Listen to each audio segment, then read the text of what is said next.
أعوذ بالله من الشيطان الرجيم بسم الله الرحمن الرحيم الحمد للہ رب العالمین والصلاة والسلام علی نبینا محمد وعلی آلہ وصحبہ اجمعین اما بعد۔ آج ہم ہیں اللہ کے فضل و کرم سے، اللہ کی توفیق سے الدرر البہیہ کے ساتھ۔ اس کتاب کے مؤلف ہیں امام شوکانی رحمہ اللہ، اور اس کتاب میں اندرونی طور پہ کئی کتب ہیں۔ ہم پڑھ رہے ہیں کتاب نمبر 10، کتاب البیع، اور اس میں ہماری گفتگو جاری ہے کئی ہفتوں سے بیع کی ان اقسام کے بارے میں جو شریعت میں ممنوع ہیں، حرام ہیں، جائز نہیں ہیں، درست نہیں ہیں۔ اس موضوع پہ گفتگو کا آج آخری حصہ ہے، اور اس میں فرماتے ہیں امام شوکانی رحمہ اللہ: وَيَجِبُ وَضْعُ الْجَوَائِحِ۔ الجوائح جائحۃ کی جمع ہے، قدرتی طور پہ کسی قدرتی آفت کی وجہ سے پھلوں کو پہنچنے والا نقصان۔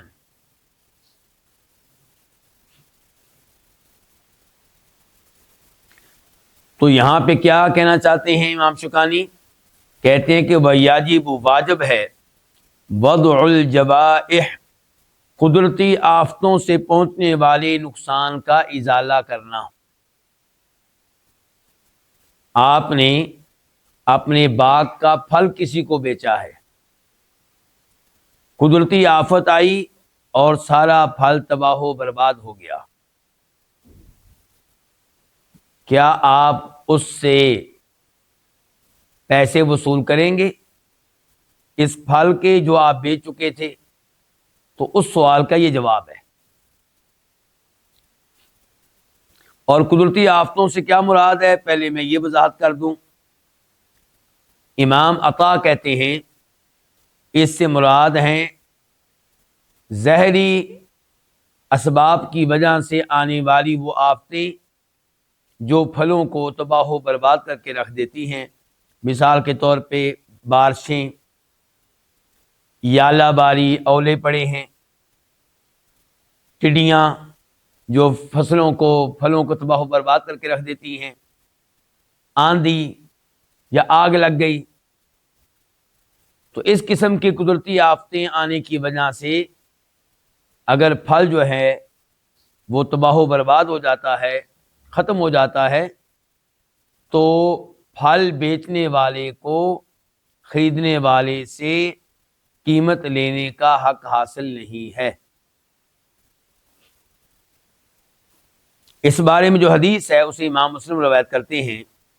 حدیث کے نمبر ہے 1554 راوی ہیں جناب جابر بن عبداللہ رضی اللہ تعالی عنہما، کہتے ہیں کہ فرمایا نبی علیہ الصلوۃ والسلام نے: لو بعت من اخیک ثمرا، اگر آپ اپنے بھائی کو پھل بیچیں، فاصابته جائحۃ، اس پھل پہ کوئی قدرتی آفت آ جائے، فلا يحل لك ان تاخذ منه شيئا، تو آپ کے لیے حلال نہیں ہے، جائز نہیں ہے کہ آپ اس سے کچھ بھی لیں۔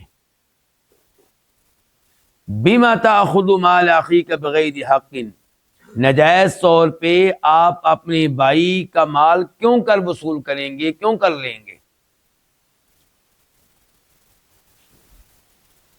تو مجھے امید ہے کہ یہ مسئلہ واضح ہو چکا ہوگا کہ جب آپ پھل بیچتے ہیں، کوئی اور فصل بیچتے ہیں جو تیار، جس کی پختگی ظاہر ہو چکی ہے، آپ نے بیچ دی، اور پھر کوئی آفت آئی اور اس نے اس کو تباہ و برباد کر کے رکھ دیا، تو آپ کو اس سے اب یہ قیمت وصول کرنے کا حق نہیں ہے، کیونکہ آپ نے بیچا کیا تھا؟ پھل تو موجود ہی نہیں ہے، تو کس چیز کی آپ قیمت لیں گے؟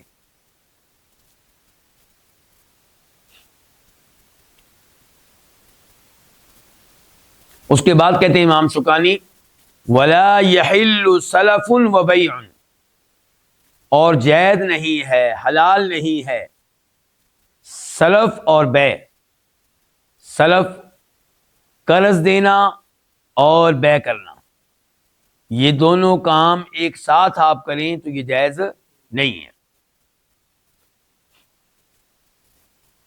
اس بارے میں پہلے مثال آپ کے سامنے رکھتا ہوں اور پھر اس بارے میں جو حدیث ہے وہ آپ کے سامنے رکھی جائے گی۔ آپ کہتے ہیں کسی سے کہ میرا یہ مکان 50 لاکھ روپے کا ہے،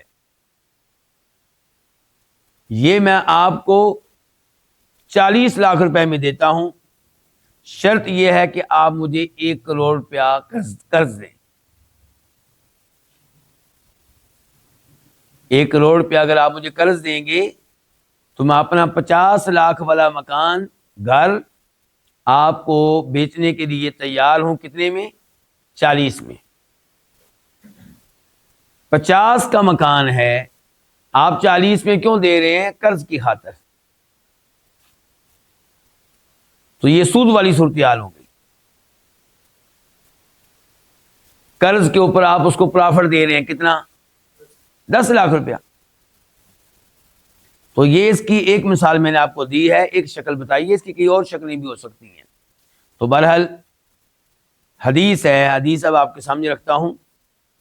راوی ہے اس کے عبداللہ بن عمرو بن عاص، اور اس حدیث کو روایت کی امام ابو داؤد رحمہ اللہ نے، نمبر ہے 3504 3504، اور امام ترمذی بھی اس کو روایت کرتے ہیں، نمبر ہے 1234 1234، کہ فرمایا نبی علیہ الصلوۃ والسلام نے لا یحل سلف و بیع، کہ قرضہ دینا اور بیع کرنا، یہ دو کام ایک ساتھ کرنا یہ جائز نہیں ہے۔ ولا شرطان فی بیع، اور ایک بیع میں 2 شرطیں رکھنا یہ بھی جائز نہیں ہے۔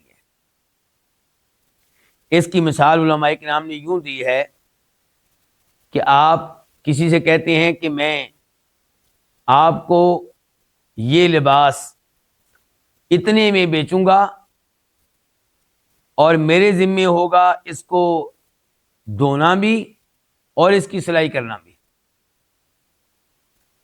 تو علماء کرام کہتے ہیں کہ اس میں آپ لباس بیچ رہے ہیں اور 2 چیزیں آپ نے اپنے ذمے لی ہیں، وہ کیا ہیں؟ نمبر 1 اس کو دھونا، نمبر 2 اس کی سلائی کرنا۔ اور یہ مثال خود امام شوکانی رحمہ اللہ نے دی ہے۔ یہ مثال جو میں نے آپ کے سامنے رکھی ہے کس نے دی ہے؟ امام شوکانی رحمہ اللہ نے۔ ایک بیع میں 2 شرطیں، اس میں ایک اور چیز بھی داخل ہے، اور یہ وہ چیز ہے جس کو کہتے ہیں ایک بیع میں 2 بیع کرنا۔ ایک بیع میں 2 بیع کرنا، چونکہ اس کی آگے وضاحت آنے والی ہے اس لیے میں اس بارے میں مزید گفتگو نہیں کروں گا، ابھی آگے یہ گفتگو آئے گی۔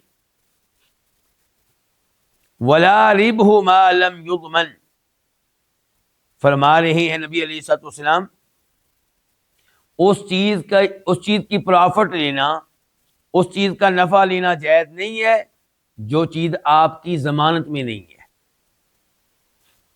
اس کا کیا مطلب ہے؟ یہ بھی گفتگو آگے مستقل آنے والی ہے، تو وہاں پہ گفتگو کریں گے۔ فی الحال میں حدیث کا ترجمہ سنا رہا ہوں آپ کو۔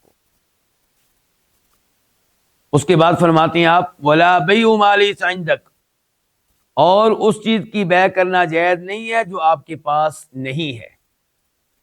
اس کا کیا مطلب ہے؟ اس بارے میں بھی آج ہی آگے گفتگو آنے والی ہے، تو انشاءاللہ تب اس کی وضاحت کی جائے گی۔ تو یہ حدیث ہم نے فی الحال پڑھ لی ہے جس میں 4 چیزوں کو غلط قرار دیا گیا ہے، 4 چیزوں کو ممنوع قرار دیا گیا ہے۔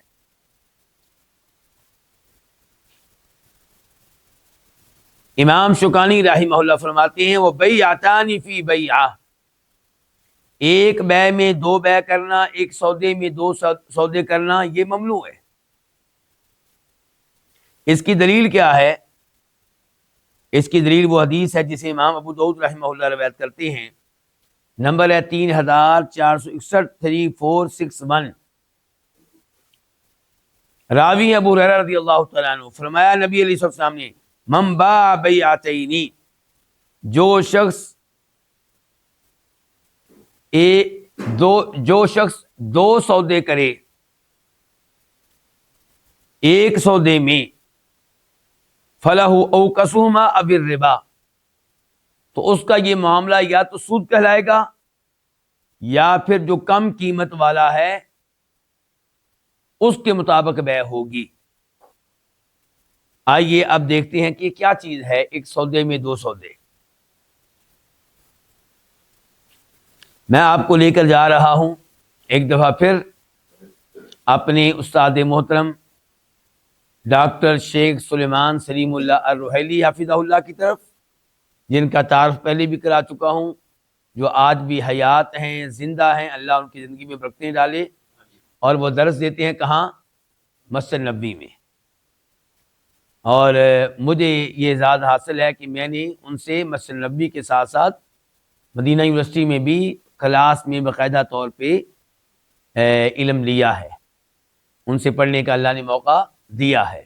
اور یہ مسجد قباء میں بھی خطبہ دیتے ہیں، دیگر مساجد میں بھی ان کے دروس ہوتے ہیں.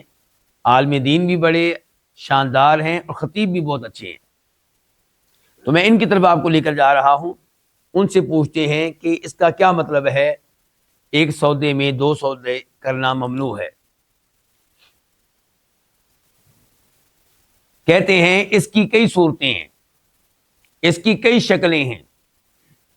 نمبر ایک کہ کوئی آدمی اپنا سودا بیچ رہا ہے.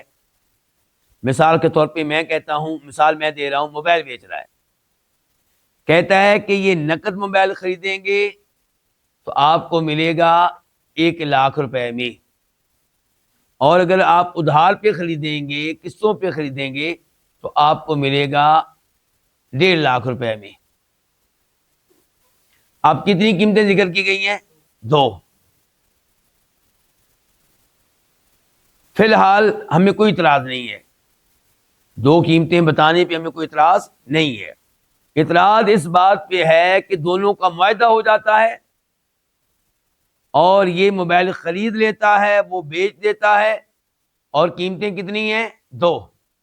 ابھی فائنل نہیں ہو سکا کہ کون سی قیمت ہے جس کے اوپر بیع ہوئی ہے. یہ بعد میں طے ہوگا، 1 دن کے بعد، 8 گھنٹوں کے بعد. تو یہ غلط ہے. اس نے 2 قیمتیں بتائی تھی، وہ اتنا بڑا مسئلہ نہیں تھا. مسئلہ یہ ہے کہ بیع جب ہوئی ہے، جب ڈن ہوا ہے، تو ایک قیمت کے اوپر ڈن ہونا چاہیے تھا. لیکن یہ موبائل خریدنے والا کہتا ہے یہ میں آپ کو گھر جا کر ابا جی سے مشورہ کر کے فون کر کے بتاؤں گا، آدھے گھنٹے کے بعد، گھنٹے کے بعد. لیکن اس سے الگ ہو گیا نا. الگ ہوا ہے اس حال میں کہ بیع کس چیز کے اوپر ہوئی ہے؟ 2 قیمتوں کے اوپر. تو یہ ہے جی، جو ایک سودے میں 2 سودے کرے گا تو اس کا جو یہ سودا یہ ممنوع ہوگا. یہاں پہ شیخ صاحب فرماتے ہیں سلف صالحین میں سے اکثر نے اس کی یہی وضاحت کی ہے. اللہ کے رسول نے تو یہ کہا نا کہ یہ منع ہے، لیکن یہ کہتے کس کو ہیں؟ سلف صالحین میں سے اکثر نے اس کی وضاحت یہی کی ہے جو آپ کے سامنے رکھی گئی ہے کہ ادھار قیمت اور ہو اور نقد قیمت اور ہو، اور اسی پہ ڈن ہو جائے. اصل مسئلہ کیا ہے؟ اسی پہ ڈن ہو جائے، اسی پہ بیع پکی ہو جائے. تو اس میں کیا پایا جا رہا ہے؟ قیمت میں غرر ہے، قیمت ایک نہیں ہے. بلکہ کچھ علماء کرام کہتے ہیں کہ اس معاملے کی یہ وضاحت، اس پہ اجماع ہے کہ یہی اس کی وضاحت ہے. چنانچہ امام ترمذی رحمہ اللہ فرماتے ہیں، اب ہم کس کی طرف چلے گئے؟ امام ترمذی رحمہ اللہ کی طرف. وہ کہتے ہیں فسر بعض اہل العلم قالوا بیعتین فی بیعۃ ان یقول ابیعک الثوب بنقد ب10 وبنصیحۃ ب20 ولا یفارقه علی احد البیعین بل یفارقه علیہما معا. امام ترمذی کہتے ہیں اہل علم میں سے کئی ایک نے بیعتین فی بیع، ایک سودے میں دو سودے کرنا کی وضاحت یوں کی ہے کہ کہنے والا کہتا ہے کہ میں آپ کو یہ کپڑا بیچ رہا ہوں، نقد اگر قیمت دو گے تو 10 اور اگر ادھار دو گے تو 20، اور دونوں جدا ہو جاتے ہیں ایک قیمت پہ نہیں، ایک بیع پہ نہیں، بلکہ دو قیمتوں پہ۔ امام ترمذی کہتے ہیں، ذرا دھیان سے سنیے گا، فَإِذَا فَارَقَهُ عَلَى أَحَدِهِمَا، اگر دونوں الگ ہوں ایک قیمت پہ، فَلَا بَأْسَ، تو اس میں کوئی حرج نہیں ہے۔ إِذَا كَانَتِ الْعُقْدَةُ عَلَى أَحَدِهِمَا، جب کہ فائنل معاملہ ایک قیمت کے اوپر ہو۔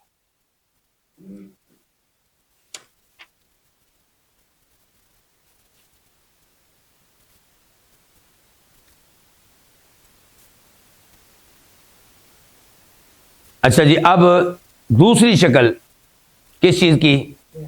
بیعتین فی بیع کی، یعنی کہ ایک سودے میں دو سودے کرنا۔ اس کی یہ ہے کہ بائع مشتری سے کہتا ہے، بیچنے والا خریدنے والے سے کہتا ہے کہ میرے پاس یہ دو سودے ہیں، ایک یہ موبائل ہے اور ایک یہ گھڑی ہے۔ کہتا ہے کہ ان میں سے ایک میں آپ کو دے رہا ہوں 1,00,000 روپے میں۔ وہ کہتا ہے ٹھیک ہے جی۔ اب بیع ہو گئی ہے، اور بیع میں قیمت تو واضح ہے لیکن چیزیں دو ہیں، ان میں سے کوئی ایک ہے جی۔ تو یہ بھی کیا ہے؟ ایک سودے میں دو سودے کرنا، تو یہ بھی کیا ہے؟ یہ بھی منع ہے۔ پہلی مثال میں مسئلہ تھا قیمت میں، اور دوسری مثال میں مسئلہ ہے اس چیز میں جس کی بیع ہو رہی ہے۔ اس کی دیگر بھی کئی صورتیں علماء کرام نے بیان کی ہیں، لیکن ہم ان دو کے اوپر اکتفا کرتے ہیں۔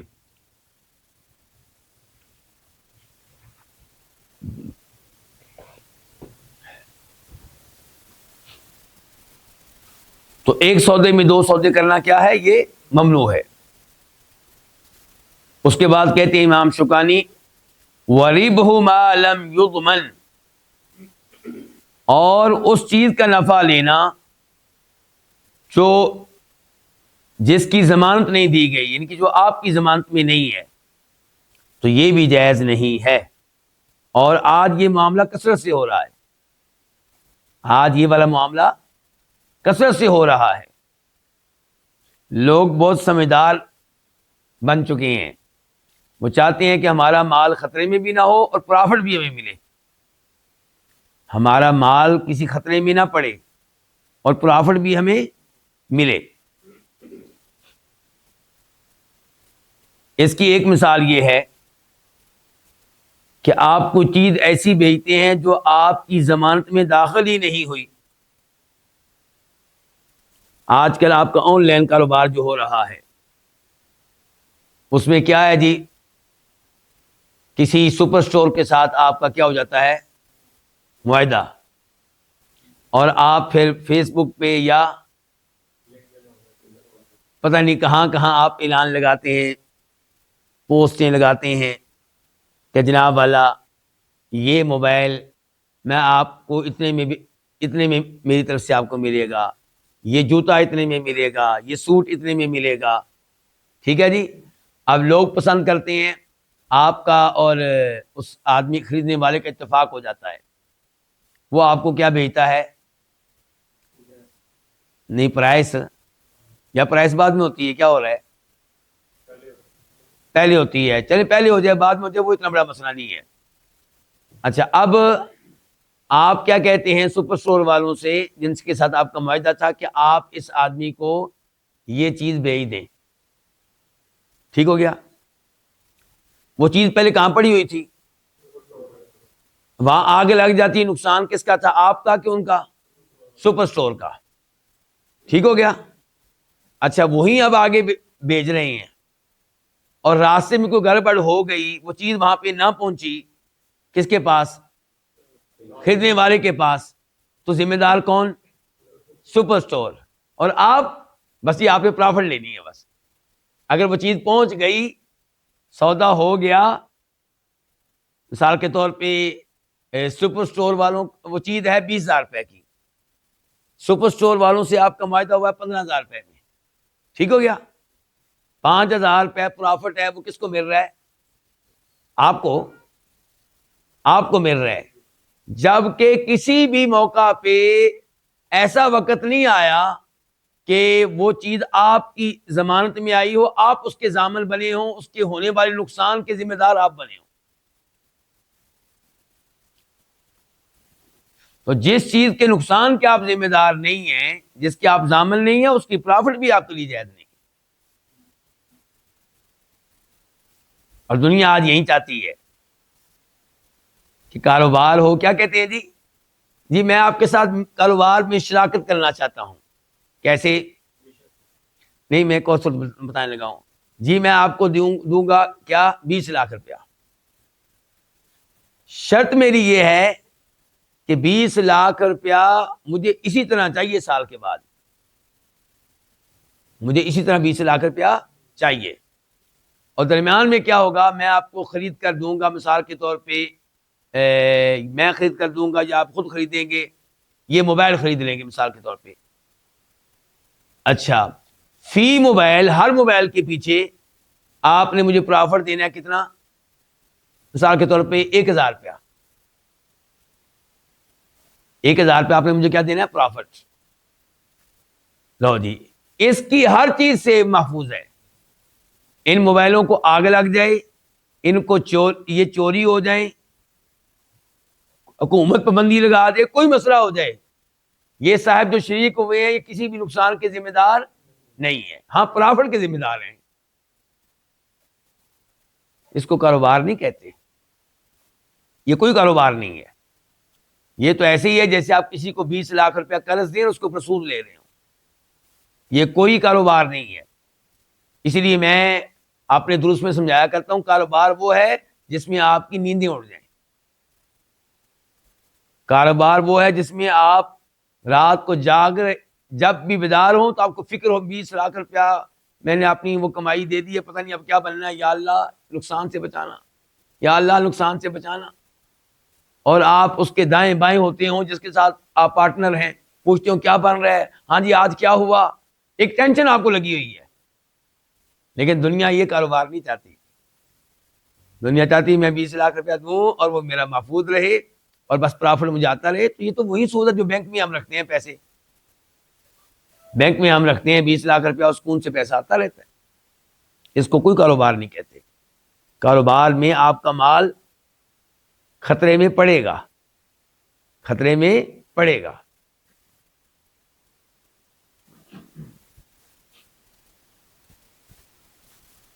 تو آپ نے جو چیز ہاں درست لکھا کیا ہے، سپر اسٹور سے وہ چیزیں آپ خریدیں، وہ چیزیں اب آپ کے پاس آ جائیں، آپ کے گھر میں، آپ کی دکان میں، یہاں سے آگے اب آپ بیچیں جو بیچنا ہے آپ نے. سمجھیں؟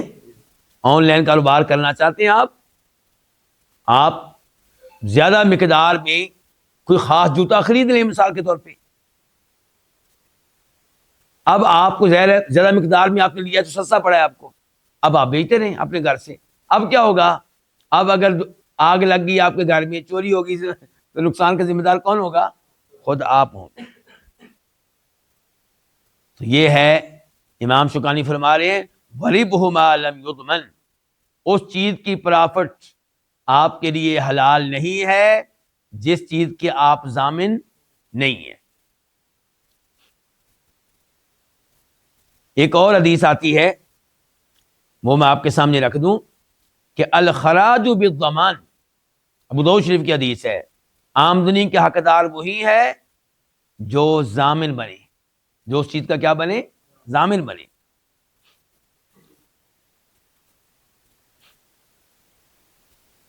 اس کے بعد امام شوکانی فرماتے ہیں وَبَيْعُ مَا لَيْسَ عِندَ الْبَائِعِ، اس چیز کی بے جائز نہیں ہے جو بائع کے پاس، بیچنے کے پاس اس وقت موجود نہیں ہے جب بے ہو رہی ہے، جب بے کر رہا ہے. آپ کیسے اس چیز کی بے کر سکتے ہیں جو آپ کی ملکیت میں نہیں ہے جب آپ بے کر رہے ہیں؟ کسی اور مسئلے میں اس کی مثال پہلے میں دے چکا ہوں، کسی اور مسئلے کی وضاحت کرتے ہوئے۔ مثال کے طور پہ میری گاڑی آپ نے لی، آپ نے کہا جی میں کسی سے ملنے جا رہا ہوں، پلیز آپ مجھے گاڑی دیں استعمال کے لیے، میں نے آپ کو دے دی۔ وہاں پہ آپ پہنچے تو جس کے گھر میں گئے اسے یا کوئی اور دوست بیٹھے تو انہیں گاڑی بہت پسند آ گئی۔ اب گاڑی کی مارکیٹ ویلیو ہے 30 لاکھ روپیہ، لیکن جس کو پسند آئی ہے کچھ زیادہ ہی جوش میں آپ کو نظر آیا، آپ نے کہا کام بن رہا ہے، آپ نے کہا ٹھیک ہے جی آپ خریدیں، میں بیچنے کے لیے تیار ہوں۔ وہ کہتے ہیں آپ کیسے بیچیں گے جبکہ آپ ابھی کہہ رہے تھے کہ آپ کے دوست کی ہے؟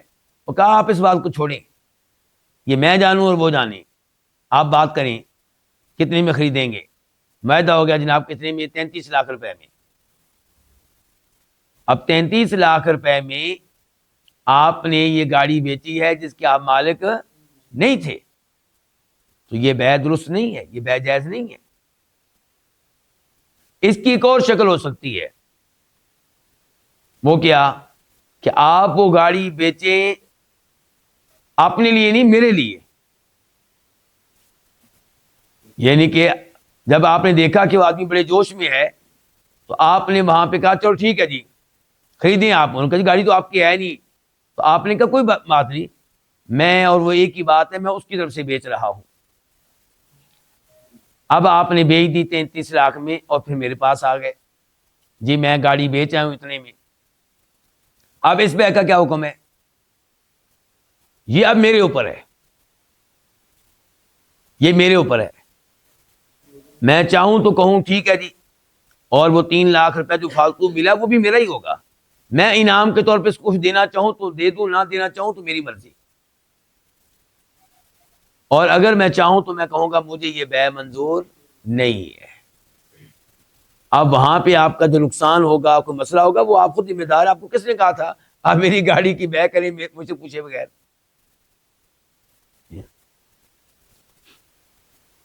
تو وہ بیع ما لیس عند البائع، اس چیز کی بے جائز نہیں ہے جو بائع کے پاس موجود نہیں ہے۔ یہاں پہ کچھ وضاحت کی ضرورت ہے۔ علماء کرام نے اس کی مثالیں دی ہیں، مثال کے طور پہ بھاگا ہوا غلام، اس کی کیا مثال دی ہے؟ اور بھاگا ہوا اونٹ، موجودہ زمانے میں ہم کیا مثال دے سکتے ہیں؟ چوری ہوئی گاڑی، میری گاڑی چوری ہو چکی ہے یا کسی بدماش نے قبضے میں رکھی ہوئی ہے، مجھے پتا ہے کہ وہ کدھر گاڑی کھڑی ہے، کس کے پاس ہے، یا تو چوری ہوئی ہے مجھے پتا ہی نہیں کس کے پاس ہے، وہ بھی اس میں داخل ہوگا، اور یا مجھے پتا ہے لیکن میرے کنٹرول میں نہیں، میں نہیں ان سے لے سکتا، تو میں شہر کے کسی بدماش کو یہ گاڑی بھیج دیتا ہوں، کسی پولیس آفیسر کو گاڑی بھیج دیتا ہوں، وہ گاڑی جس کی مارکیٹ ویلیو 50 لاکھ روپیہ تھی میں بیچ رہا ہوں 30 لاکھ روپے میں۔ کیوں بیچ رہا ہوں؟ کہ چلو 30 لاکھ روپے تو آئیں گے نا، ورنہ تو 50 کے 50 جا رہے تھے۔ اور وہ کیوں خرید رہا ہے؟ اس کو پتا ہے کہ میں یہ گاڑی نکلوا لوں گا اور 30 لاکھ کی گاڑی مجھے مل رہی ہے جس کی مارکیٹ ویلیو 50 لاکھ روپیہ ہے، تو یہ بے جائز نہیں ہے، کیونکہ میں اس چیز کو بیچ رہا ہوں جو میرے کنٹرول میں نہیں ہے، جو میں خریدنے والے کے حوالے نہیں کر سکتا، اس کے قبضے میں نہیں دے سکتا۔ اور میں نے پہلے بھی بتایا تھا اس کی جائز شکل موجود ہے۔ جائز شکل کیا ہے؟ کہ آپ اس بدماش سے یہ کہیں کہ میری وہ گاڑی ہے اور فلاں آدمی نے قبضہ کیا ہوا ہے، اگر آپ مجھے قبضہ چھڑا دیں تو میں آپ کو 1 لاکھ روپیہ دوں گا۔ اب گاڑی آپ لیں، اپنے قبضے میں لے کر آئیں، اب بیچنی ہے تو بیچیں آپ۔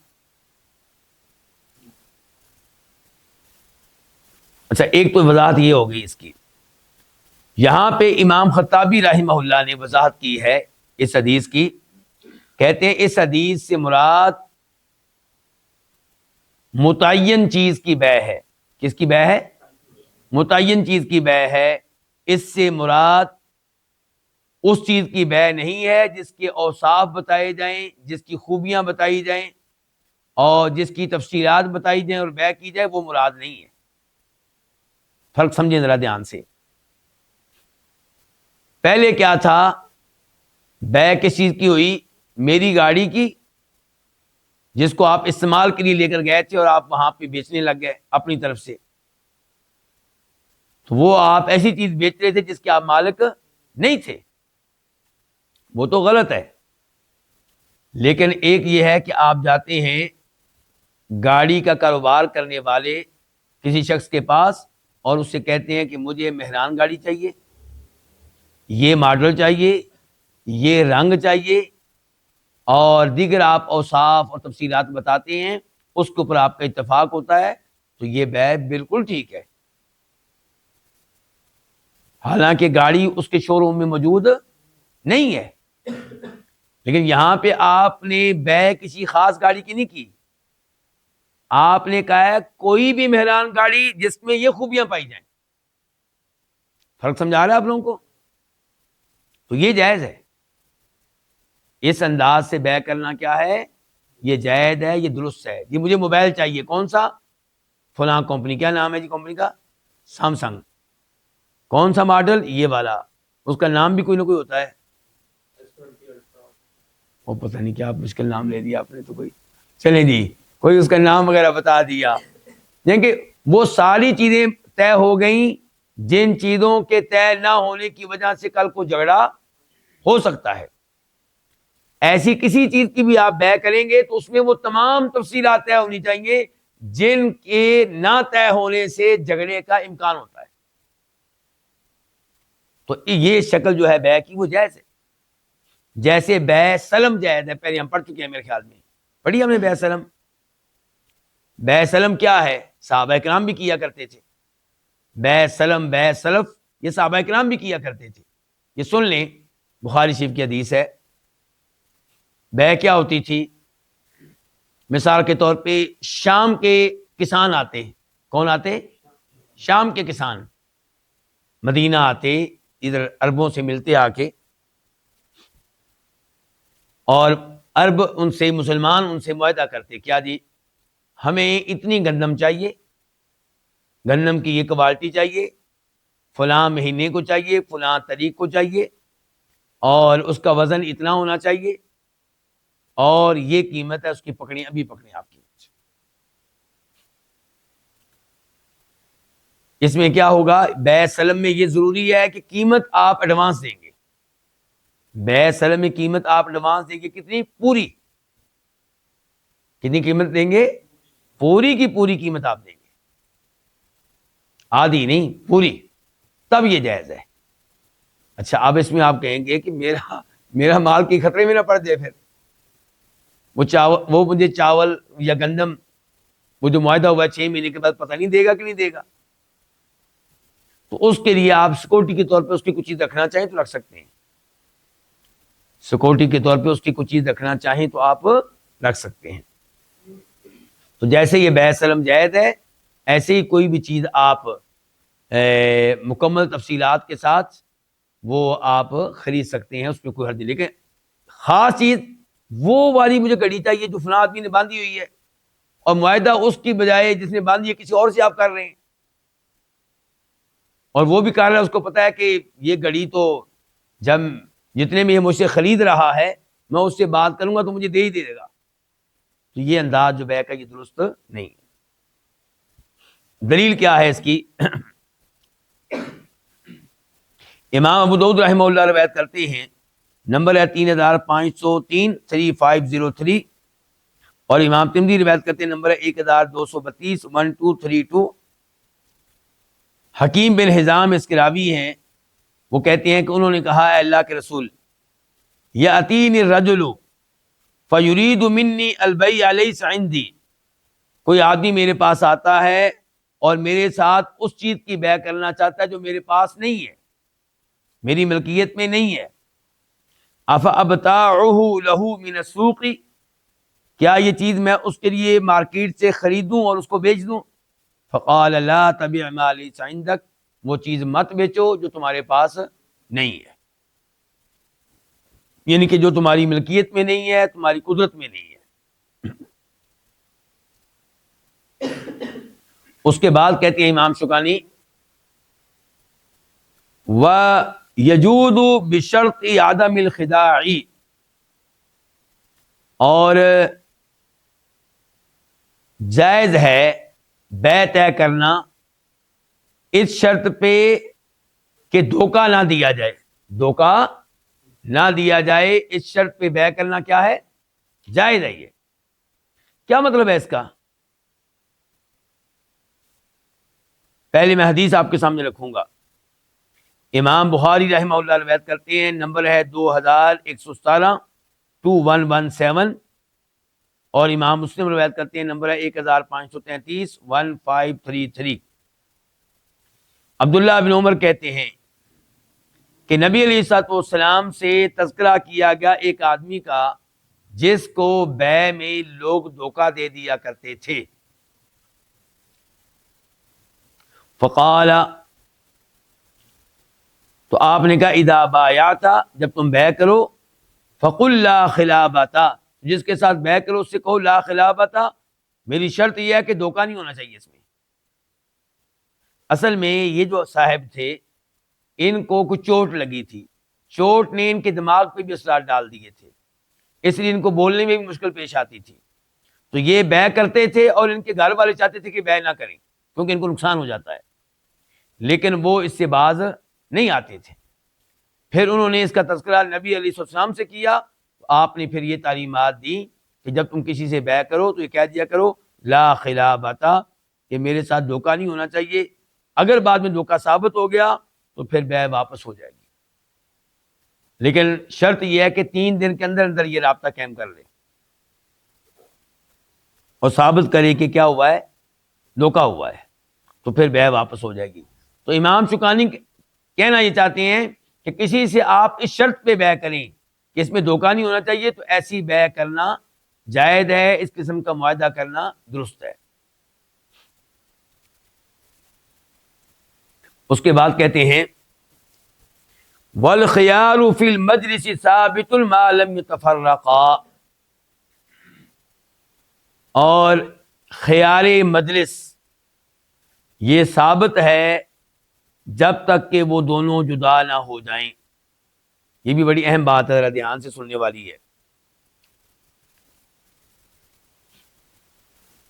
بائع اور مشتری، خریدنے والا اور بیچنے والا، یہ بیع کرنے کے بعد جب تک ایک جگہ موجود ہیں، الگ نہیں ہوتے، ان میں سے کوئی بھی بیع کو کینسل کر سکتا ہے۔ معاہدہ ہوا، ایک نے پلاٹ خریدا، دوسرے نے بیچا، خریدنے والا بھی بڑا خوش ہے اور بیچنے والا بھی بڑا خوش ہے،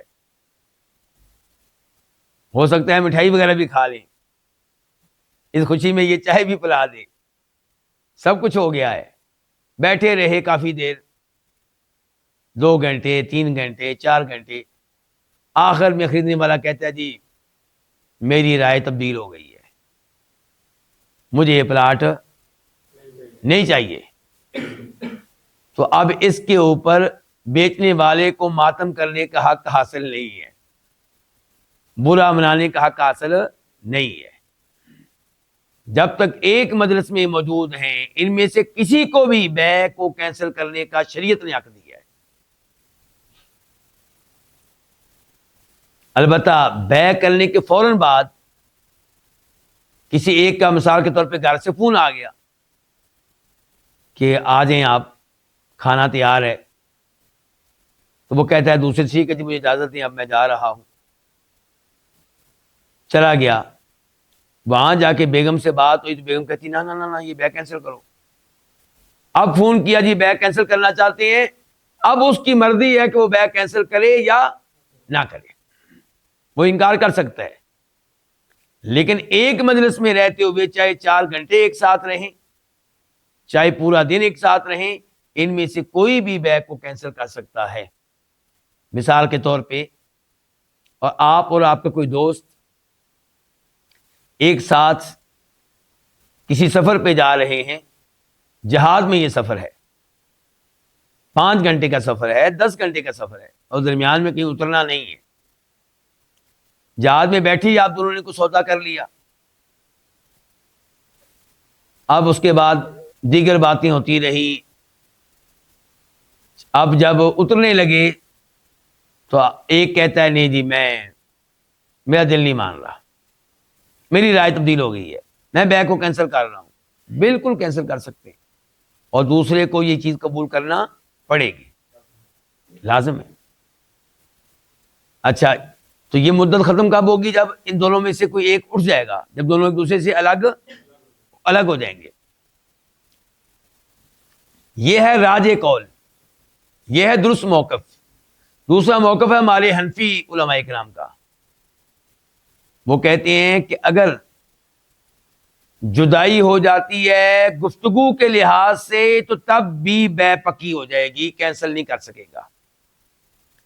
بیع ہوئی ہے کس کی؟ پلاٹ کی. اس کے بعد ان کی آپس میں گفتگو شروع ہوگی کس کے بارے میں؟ فٹ بال کے میچ کے بارے میں. جو ہی فٹ بال کے میچ کے بارے میں گفتگو شروع ہوئی, اب بیع کینسل کرنے کا اختیار ختم ہو گیا. حنفی علماء کرام کے نزدیک جدائی سے مراد ہے گفتگو کے لحاظ سے جدائی, موضوع تبدیل ہو گیا ہے. جبکہ صحیح موقف کیا ہے کہ جدائی سے مراد کیا ہے؟ جسمانی جدائی. سمجھا لی شیخ صاحب؟ آئیے یہ حدیث اب آپ کے سامنے رکھتا ہوں.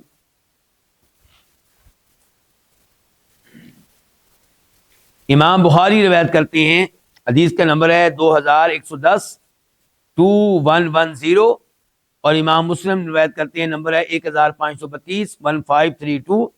راوی حکیم بن حزام رضی اللہ عنہما وہ روایت کرتے ہیں نبی علیہ الصلوۃ والسلام سے کہ آپ نے فرمایا البیعان بالخیار ما لم یتفرقا, کہ دونوں بیع کرنے والے, دونوں بائع اور مشتری بالخیاری, دونوں کو اختیار ہے, دونوں کو حق حاصل ہے. کس چیز کا؟ پوری بات بتائیے, بھی آپ کو جواب دینا بھائی, بیع کو کینسل کرنے کا. البیعان بالخیاری, بائع اور مشتری دونوں کو حق حاصل ہے کس چیز کا؟ بیع کو کینسل کرنے کا. کب تک یہ اختیار ہے؟ ما لم یتفرقا, جب تک کہ دونوں جدا نہیں ہو جاتے, الگ نہیں ہو جاتے. فَإِن صَدَقَا وَبَيَّنَا, اگر دونوں سچائی سے کام لیں اس پوری بیع میں, وَبَيَّنَا, اور ہر چیز کو کھول کر بیان کر دیں, بُورِكَ لَهُمَا فِي بَيْعِهِمَا, تو ان کی بیع میں برکت ہوگی, دونوں کی بیع میں برکت ہوگی. ٹھیک ہو گیا؟ جس نے گاڑی خریدی ہے اس کی گاڑی میں برکت ہوگی, جس نے بیچی ہے اور پیسے ملی ہیں اس کے پیسے میں برکت ہوگی. اگر سچائی سے کام لیں, گاڑی بیچنے والا بتائے کہ گیئر میں کچھ مسئلہ ہے, اور اتنا بتائے جتنا مسئلہ ہے, یعنی کہ مسئلہ زیادہ ہو اور کیا رہا ہے, ہاں جی, یا ہلکا سا ہے, یا کئی دفعہ میں کہا کرتا ہوں جو میرے اور آپ جیسے نمازی لوگ ہیں نا, وہ بھی فراڈ سے باز نہیں آتے. وہ کیا کہتے ہیں, جی حاجی صاحب گاڑی آپ کے سامنے, آپ چیک کر لیں, جبکہ پتہ بھی ہے کہ اس میں ایک فالٹ ہے. بتائیں بھائی آپ, وہ کیا چیک کرے, آپ بتائیں, خود بتائیں, آپ کھل کر بتائیں کہ اس میں یہ فالٹ ہے. کیا ہوگا؟ 3 لاکھ روپے کم ہو جائے گا, قیمت کم ہو جائے گی نا, لیکن اللہ تعالیٰ اس میں برکت بڑی ڈالے گا. لیکن ہم اس چکر میں پڑے رہتے ہیں 3 لاکھ روپیہ کم ہوگا, بڑا نقصان ہے جی. 3 لاکھ روپیہ مل جائے گا اور 3 لاکھ روپے آپ کی تباہی کا سبب بن جائے, کیا فائدہ؟ تو اس لیے فرمایا دونوں بات کھول کر بیان کریں. ہم فراڈ کرنے کے لیے یہ بھی کہتے ہیں کیا, یہ گاڑی بڑی شاندار ہے, میں تو مجبوری ہے میری, میں اصل میں ان قریب وہ میرا ویزا لگ گیا, میں جا رہا ہوں, اس لیے بیچ رہا ہوں, ورنہ میں نے بیچنی نہیں تھی. جبکہ جھوٹ بول رہا ہے, جھوٹ بول رہا ہے. تو ایسی بیع میں برکت نہیں ہوتی. فرمایا وَإِن كَذَبَا, اگر دونوں جھوٹ بولیں, وَكَتَمَا, اور چھپائیں عیب کو, کسی چیز کو, تو مُحِقَتْ بَرَكَتُ بَيْعِهِمَا, ان کی بیع کی برکت جو ہے وہ ختم ہو جائے گی. محل شاہد کیا ہے کہ یہاں پہ جدائی سے مراد کیا ہے؟ جسمانی جدائی. اور اس کی دلیل دیگر دلائل کے ساتھ ساتھ ایک روایت ہے جس میں آتا ہے کہ عبداللہ بن عمر رضی اللہ عنہ جب کسی کے ساتھ بیع کرتے تھے تو جلدی سے کیا کرتے تھے؟ اٹھ جاتے تھے. الگ ہو جاتے تھے تاکہ بیع کیا ہو جائے؟ پکی ہو جائے، اور وہ بیع کو اب کینسل نہ کر سکے۔ یہ کون کرتے تھے؟ عبداللہ بن عمر پھر کیا سمجھے ہیں جدائی سے مراد کیا ہے؟ جسمانی جدائی۔ اگر اس سے مراد ہوتا موضوع تبدیل کر دینا، گفتگو تبدیل کر دینا، تو پھر ان کو اٹھنے کی کیا ضرورت تھی؟ وہیں بیٹھے گفتگو تبدیل کر دیتے۔ اگرچہ عبداللہ بن عمر کا یہ عمل غیر مناسب ہے، لیکن انہوں نے ایسا کیوں کیا؟ ان کو حدیث دوسری نہیں پہنچی ہوگی، ورنہ عبداللہ بن عمر حدیث کے اوپر بہت عمل کرتے تھے۔ تو دوسری حدیث میں وضاحت آئی ہے کہ اگر آپ بیع والی مجلس سے صرف اس لیے اٹھ رہے ہیں تاکہ بیع پکی ہو جائے تو یہ غلط ہے۔ ہاں آپ کو کوئی کام پڑ گیا تو ٹھیک ہے، جائیں آپ، لیکن جان بوجھ کے آپ جلدی اٹھ رہے ہیں تاکہ بیع کیا ہو جائے؟ پکی ہو جائے، تو آپ کی حرکت ٹھیک نہیں ہے۔ اچھا، اب مزید وضاحت یہاں پہ یہ ہے کہ دونوں کو یہ بھی حق حاصل ہے کہ مجلس تو آپ کی لمبی ہے 5 گھنٹے کی، ایک ساتھ آپ فلیٹ میں بیٹھے ہوئے، جہاز میں بیٹھے ہوئے ہیں، لیکن ایک دوسرے سے کہہ دیتا ہے کہ بھائی بات ابھی میرے ساتھ پکی کرو۔ کیا مطلب؟ یہ اختیار ختم کرو کیا بیع کو کینسل کرنے کا، ابھی ڈن کریں۔ تو دوسرا کہتا ہے ٹھیک ہے میں ڈن کر دیا، تو اب یہ بیع پکی ہو گئی، اب کینسل نہیں کر سکتے، چاہے بیٹھے رہیں اب، کیونکہ اب ایک نے کہہ دیا تھا کہ آپ اپنا اختیار ابھی استعمال کریں، دوسرے نے کہا ٹھیک ہے جی پکی ہو گئی، ڈن ہو گئی، تو اب یہاں پہ بیع کو کینسل کرنے کا اختیار کیا ہو گیا؟ ختم ہو گیا۔ تیسری بات اس کے تعلق سے یہ ہے کہ یہ بیع کو کینسل کرنے کا اختیار جیسے کم کیا گیا، ابھی اس کو بڑھایا بھی جا سکتا ہے۔ شریعت نے تو کہا تھا کہ بیع کو کینسل کرنے کا اختیار کب تک ہے؟ جب تک جدا نہیں ہو جاتے، لیکن آپ اس کو بڑھا سکتے ہیں۔ ایک کہتا ہے جی گاڑی خریدنے والا، جی مجھے ٹائم دیں، میں گاڑی لے کر جا رہا ہوں خرید کر آپ سے، لیکن میں 3 دن اس کو چلاؤں گا، پھر ہماری بیع پکی ہوگی۔ 3 دن تک مجھے بیع کو کینسل کرنے کا اختیار رہے گا، تو شریعت کو اس پہ کوئی اعتراض نہیں ہے۔ یا کہتا ہے 1 مہینے کا مجھے ٹائم دیں، یا 6 مہینے کا ٹائم دیں، اور آپ دے دیتے ہیں، ٹھیک، اس میں کوئی حرج نہیں ہے۔ تو بہرحال یہ جو آخری ہمارا موضوع تھا، اس کا تعلق ہے کہ جب بائع اور مشتری بیع کریں گے، دونوں کو بیع کینسل کرنے کا اختیار ہے جب تک کہ جسمانی جدائی نہیں ہو جاتی۔ بخاری شریف کی ایک حدیث مجھے یاد آ رہی ہے، آپ کے سامنے رکھ دیتا ہوں اس موضوع پہ۔ عبداللہ بن عمر کہتے ہیں رضی اللہ تعالیٰ عنہما کہ میں نے جناب عثمان بن عفان کے ساتھ ایک بیع کی۔ بیع میں نے کیا کیا کہ ان کی زمین جو خیبر میں تھی وہ میں نے خریدی، اپنی اس زمین کے بدلے میں جو وادی میں تھی، وادی قرا تبوک کے قریب جا کے کہیں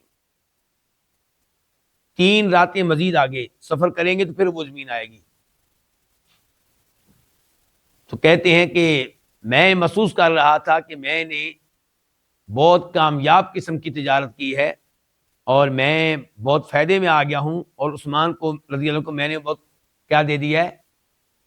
نقصان میں مبتلا کر دیا ہے، کہ ان کی زمین وہ آگے اور مجھے اب یہ مل رہی ہے۔ تو اس لیے میں جلدی سے بیع کرنے کے بعد وہاں سے نکل گیا تاکہ بیع کیا ہو جائے؟ پکی ہو جائے۔ تو بہرحال اس سے پتہ چلا کہ یہاں جدائی سے مراد جسمانی جدائی ہے، اور ویسے بھی میں اور آپ سب ساری دنیا جانتی ہے کہ جدائی سے مراد اس قسم کی گفتگو میں جسمانی جدائی ہوتی ہے۔ جب اللہ کے نبی صلی اللہ علیہ وسلم کہہ رہے ہیں البیعان بالخیار ما لم یتفرقا، کہ بائع اور مشتری دونوں کو اختیار جب تک جدا نہ ہو جائیں، تو اس سے مراد کیا نظر آ رہا ہے جی؟ جسمانی جدائی محسوس ہو رہی ہے۔ امام شوکانی کے الفاظ آخری بار پھر پڑھ دیتا ہوں، کہتے ہیں والخیار فی المجلس، اور مجلس میں اختیار، کس چیز کا اختیار؟ بیع کو کینسل کرنے کا، ثابتن، یہ شریعت سے ثابت ہے، ما لم یتفرقا، جب تک کہ وہ دونوں جدا نہ ہو جائیں۔ اسی کے ساتھ ہی آج کے درس کا اختتام کرتے ہیں۔ انشاءاللہ آئندہ درس میں ملاقات ہوگی تو ہمارا موضوع ہوگا الربا، سود۔ اللہ رب العزت سے دعا کہ اللہ تعالی ہمیں سود سے اور ہر قسم کی حرام بے سے محفوظ رکھے، اور اللہ تعالی رزق حلال ہمیں عنایت فرمائے، دنیا آخرت کی سعادتوں سے نوازے۔ وآخر دعوانا الحمدللہ رب العالمین۔